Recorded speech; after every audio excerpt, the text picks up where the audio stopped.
প্রতি বছরের ন্যায় এবছরও শ্রী শ্রী দক্ষিণা মায়ের বাৎসরিক পুজো উপলক্ষে এক বিশাল বস্ত্র বিতরণ অনুষ্ঠানের আয়োজন। মালদা মেডিকেল কলেজ হাসপাতাল সংলগ্ন এলাকায় মন্দির প্রাঙ্গণে রবিবার বিকেলে অনুষ্ঠিত হয় এই বস্ত্র বিতরণ অনুষ্ঠান। সমাজসেবী পঙ্কজ গুপ্তের উদ্যোগে অনুষ্ঠিত হয় এই পুজো এবং তার উদ্যোগেই 3 দিন ব্যাপী চলে বিভিন্ন সামাজিক এবং সাংস্কৃতিক অনুষ্ঠান। তারই অঙ্গ হিসেবে আজ এই বস্ত্র বিতরণ অনুষ্ঠান।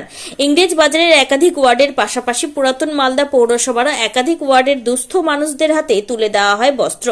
নিজের হাতে বস্ত্র তুলে দেন সমাজসেবী পঙ্কজ গুপ্ত। তিনি জানান, মানুষের ভালোবাসা এবং আশীর্বাদ তার সঙ্গে রয়েছে, তাই প্রতি বছরই এই ধরনের অনুষ্ঠানের আয়োজন করে থাকেন। আগামী বছর আরো বড় করে এই অনুষ্ঠান করার লক্ষ্যমাত্রা নেওয়া হয়েছে। কি আয়োজন করেছে?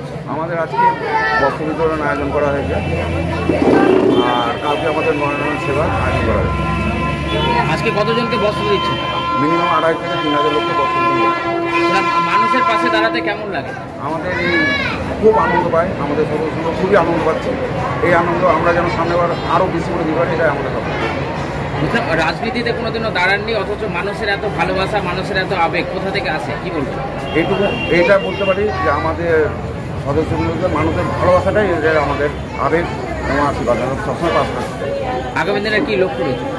আগামী দিনের লক্ষ্য যে এই অনুষ্ঠান যে 3,500 যে বস্ত্র দিচ্ছি, এর আগের যেন বছরে যেন আমরা বেশি করে দিতে পারি। আগামীকাল তো নরনারায়ণ সেবা রয়েছে, কতজন? মিনিমাম আমরা অ্যাটেম্প দেখেছি 7-8 লোক। Bureau report, news for Bengal. কম খরচে সাধারণ মানুষের একমাত্র ভরসা রাজ্য সরকারের সুফল বাংলা স্টল। এখানে চাল, আটা, কালো চাল, মাংস থেকে শুরু করে সমস্ত রকম শুকনো খাবার পেয়ে যাবেন অন্য বাজার থেকে কম দামে। এছাড়াও রাজ্যের অন্যতম আকর্ষণীয় সুন্দরবনের মধু পাবেন আমাদের স্টলে। তাই আজই আসুন সুফল বাংলা স্টলে।